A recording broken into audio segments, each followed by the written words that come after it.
Assalamualaikum warahmatullahi wabarakatuh. Selamat malam.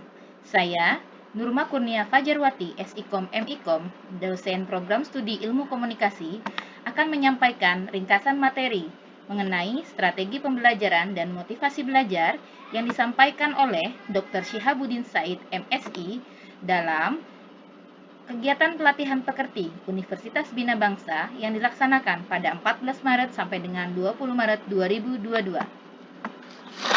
Apakah yang namanya pembelajaran? Pembelajaran merupakan definisi peristiwa eksternal yang dirancang untuk mendukung beberapa proses belajar yang sifatnya internal, yang dimaksudkan untuk menghasilkan situasi belajar sedemikian rupa untuk mengaktifkan, mendukung, dan mempertahankan proses internal yang terdapat dalam setiap peristiwa belajar.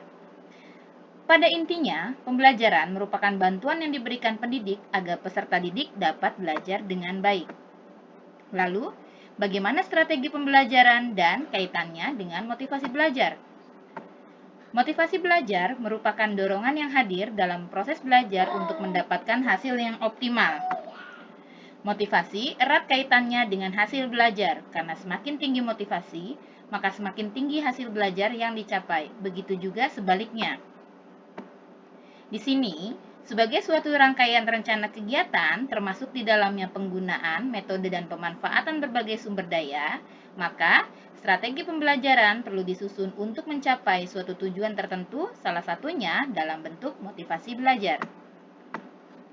Berikut adalah jenis-jenis dari motivasi belajar.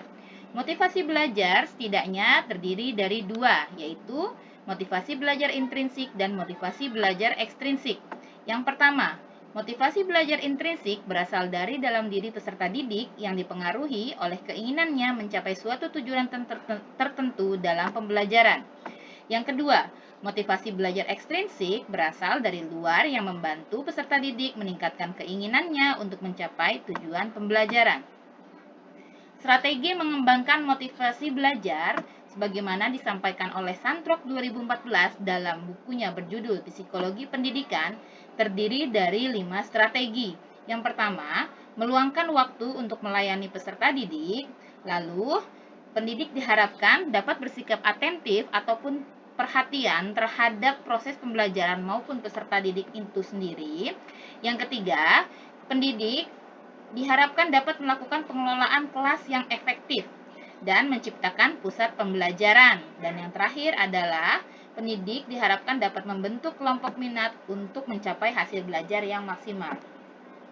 Selanjutnya, agar strategi pembelajaran tersebut bisa lebih maksimal, maka perlu dikembangkan teknik-teknik motivasi belajar.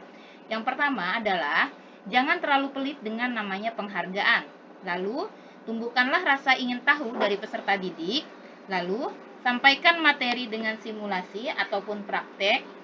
Lalu, libatkan peserta didik dalam proses pembelajaran dan sesuaikan tugas dengan kemampuan peserta didik. Yang terakhir adalah adakan evaluasi secara berkala. Sebagai pendidik, maksimalkanlah pelajaran yang diberikan, karena sebaik-baiknya manusia di antara kamu adalah yang paling banyak manfaatnya bagi orang lain. Hadis riwayat Bukhari. Sekian presentasi dari saya, kurang lebihnya mohon maaf. Wabillahi taufiq wal hidayah. Wassalamualaikum warahmatullahi wabarakatuh.